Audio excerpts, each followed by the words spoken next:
नमस्ते बच्चों। चलिए आज की कक्षा की शुरुआत करते हैं। एक सुविचार से जो है, दूसरों की सोच से अधिक कर दिखाना ही आपकी असली सफलता है।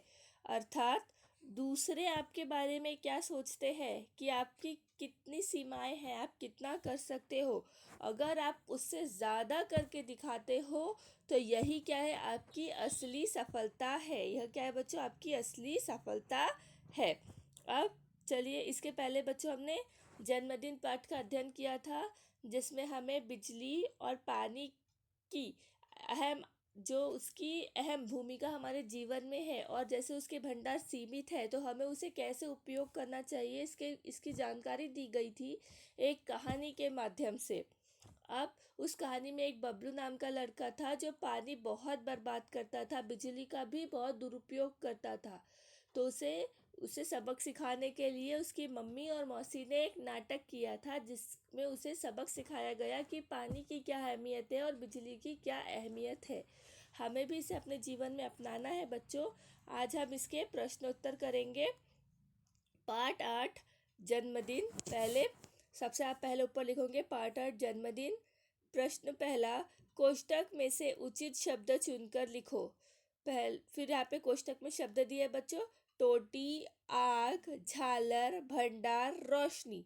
पहला, सूरज डैश बरसाने लगा। क्या बरसाने लगा? सूरज। आग। बबलू नल की टोटी अक्सर खुली छोड़ देता। मौसी के घर गुब्बारे और रंगीन झालर सजे हुए थे। बिजली और पानी का भंडार सीमित है। कमरा बिजली की रोशनी से जगमगा उठा। यह क्या है बच्चे, जो मैंने अंडरलाइन किया है, यह रिक्त स्थान थे। यहाँ से ऊपर से शब्द ढूंढ के मैंने यहाँ पे लिखे हैं, तो आपको भी ऐसा ही करना है। और जो जिसको मैंने अंडरलाइन किया है, आपको भी उसे अंडरलाइन करना है। प्रश्न दूसरा, कथन के सामने सही और गलत का निशान लगाओ। पहला, बबलू को बाथरूम में घुसे 2 घंटे हो गए थे। क्या था? 2 घंटे हो गए थे। गलत। मौसी ने सबको खाने पे बुलाया था। सही। प्यास से बबलू का गला सूखा जा रहा था। बिल्कुल सही, उसे बहुत प्यास लगी थी। फिर चौथा, बिजली आने पर सभी बच्चे खुशी से नाचने लगे। गलत। पानी और बिजली अनमोल है, जिसका कोई मोल नहीं। बिल्कुल सही। अब उसके बाद एक लाइन छोड़ना है, लिखना है प्रश्न तीसरा। निम्नलिखित प्रश्नों के उत्तर एक एक वाक्य में लिखो। पहला, बबलू की बुरी आदत क्या थी? प्रश्न चिन्ह, क्योंकि यह प्रश्न है। तो उत्तर, बबलू पानी का नल, बिजली का बल्ब, कूलर, पंखा आदि अक्सर खुला छोड़ देता। यह क्या थी? उसकी सबसे बुरी आदत थी। दूसरा, जन्मदिन किसका था? जन्मदिन शीला मौसी की बेटी पूजा का था, मतलब बबलू की मम्मी की बहन मौसी।